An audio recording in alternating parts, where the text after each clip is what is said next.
and welcome to my YouTube channel. Today in Python tutorial series, we are going to talk about two more built-in functions, that is max and min. So let's understand them one by one. What is a max function? As the name suggests, that it stands for maximum. So it is used to display the maximum value out of the given value. So if we talk about the values, then it can be in the form of numbers or in the form of alphabets. So we will discuss about all type of values here. Before that, let's understand about min function. As the name suggests, min stands for minimum. So it is used to display the minimum value out of the given value. Let's see some of the examples. First example is max of these five values. So as you can see, 3, 4, 5, 1 and 9. 5 values are given. And if we say that the maximum number is 9, so this max function should return me 9 as an output, because we have learned that it displays the maximum value out of the given value. So let's see, it is going to give me 9. Another example, similarly, I have taken the same values inside min function. Now, according to these values, my answer should be 1, and it is here. Another example, that as I told you that my values can be either numbers or alphabets. So if I talk about alphabet, ASCII codes for small a to z are 97 to 122. What does it mean? That means 97 code refers to small a. Then accordingly, 98 code refer to B, 99 code refer to C, and so on till Z. So 122 code is for Z. As we know that 26 alphabets are there in total. Same for capital A to capital Z.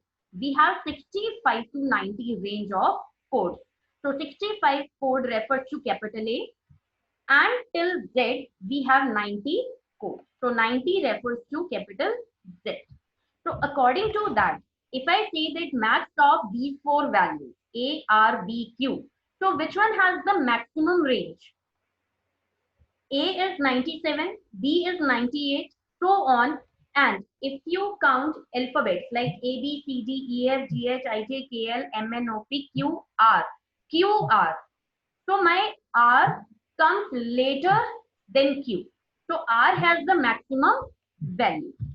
So R will be displayed as the maximum value onto the screen. Similarly, if I talk about the min, so minimum value is A over here, right?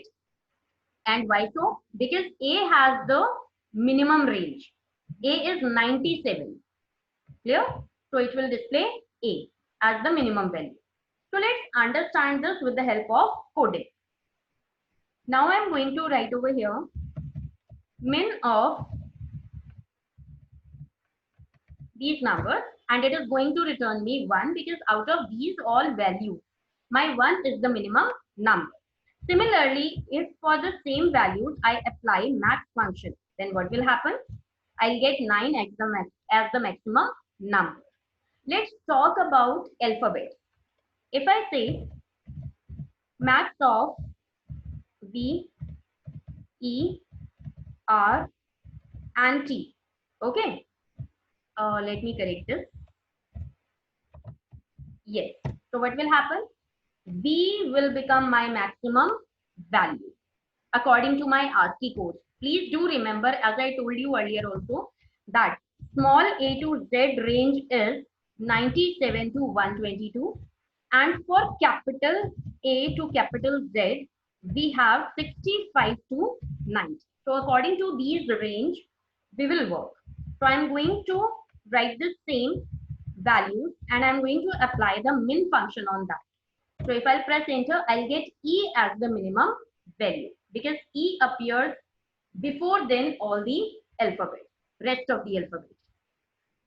Now these are, this is about a single value. What if we write the word? Let's talk about some words. Let's say I'm writing hello, right? Another word I'm writing capital H, E double L O, right? So according to you, which should be my maximum value? if I compare that both of the words have 5 characters, right? And all have the same characters like HELLO. There is no difference. Where is the difference? That the first letter of my first word is small and the first letter of my second word is capital. So according to this range, capital range is smaller than the small alphabet, right? So accordingly, my small h, hello, will be displayed as the maximum. Similarly, if I say that I'm going to make this similar, and the last alphabet I'm going to add over here Z. Now what will happen? My maximum value will become hello. Why? Because here all the alphabets are same till 5, right? Till 5th character all the alphabets are same. But here in my first word there is no 6th character, but here there is 1/6 character. So that's why this is the maximum value. Another example I can show you in the same, that all the things will remain same, but here in place of L, I want to write O. So what will happen? My HELO will become the maximum value. And now I'm going to tell you the reason for the same, that my maximum function will first compare the first character with the first character of another word. So H and H are same. Second character E and E are same. Third character L and L are same.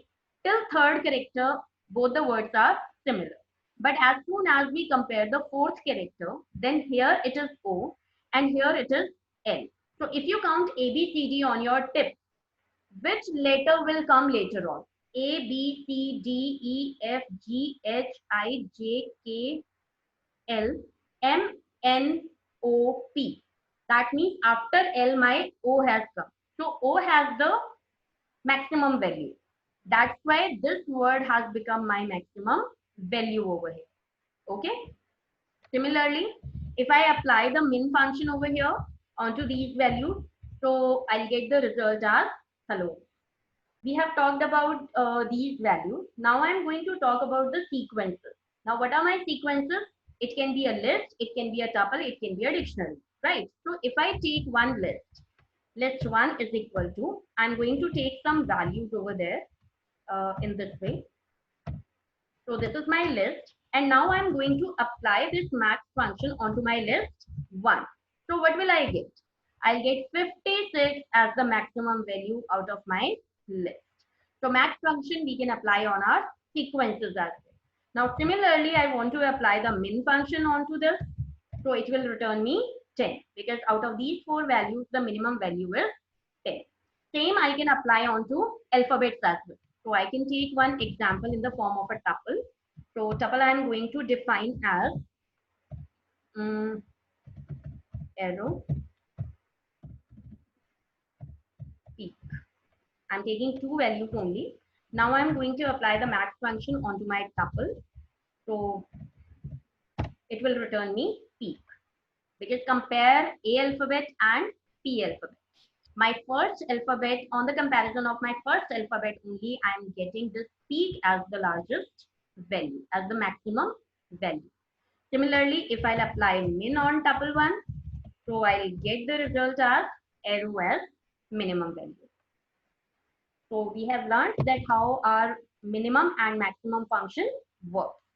So I guess this is enough for the day. I will come with more information in my next Python tutorial series. Keep watching, keep practicing. Till then, stay safe, stay happy.